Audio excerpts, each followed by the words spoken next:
Welcome to Tofurious Toys. Thank you for joining me for this review of Lobo, the main man from the DC Multiverse line by McFarlane Toys. Here on the front we have the DC Multiverse logo and the name of the character Lobo, the main man. You can't see it in the frame, but it says 22 points of articulation, and there's the McFarlane logo. Front and center we have the main man himself, Lobo, along with his hook and chain. Here on the left we have the DC Multiverse logo, the character name, and McFarlane Toys at the bottom, as well as some more window for peeking in. The right side indicates that it is the DC Rebirth Lobo, as well as more of the same logos. The top is just more window that doesn't really show you anything. The bottom just has a bunch of legal disclaimers and the barcode. On the back we see that it's the DC Rebirth Lobo with an indicator that there are cards included with every figure. There's a picture of the figure of Lobo in the top 2/3, and at the bottom there are other figures associated with this wave. And finally, information for the McFarlane Toys socials.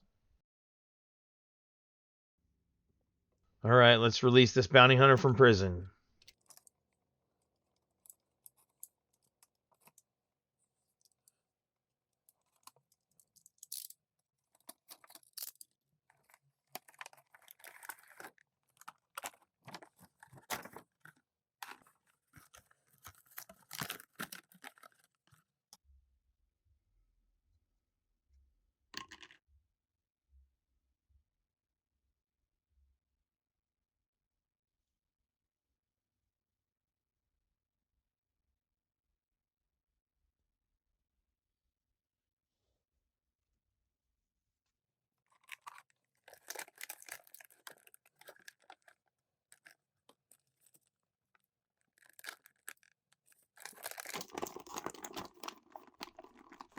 Whoops, I think maybe that wasn't supposed to happen. Whoa, 2 for 2. I've seen the shoulder pop out like that before. It seems to be based on a Build-A-Figure, but I've never seen the bicep come off like that. Alright, let's go over articulation.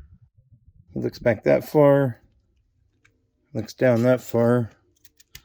Full 360 at the neck.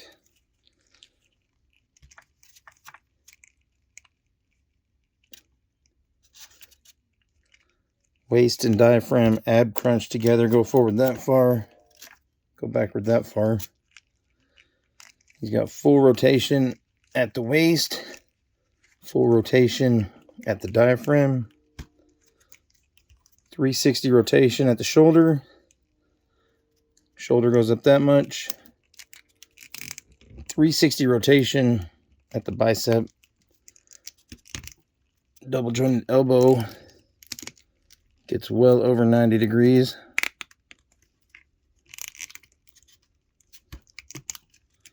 His arm keeps popping off. He's doing a better job of hiding these ball joint wrists. Goes palm in that much. Palm out, not very much. You can do the full splits. Kicks out that much. There is rotation at the upper thigh. Well, no, the hip joint. Double jointed knee goes that much. There's rotation at the top of the ankle ball. And there's also a forward facing pin for foot articulation, ankle articulation. Getting the ruler back here, we see he stands just at 8 inches, just a little under. Here he is next to a Super 7 Leonardo. Here he is next to the DC Universe Classics Lobo. Here he is next to the Mattel DC Multiverse Lobo. Here he is next to the Mythic Legion's Keltis figure. Here he is next to the NECA Casey Jones.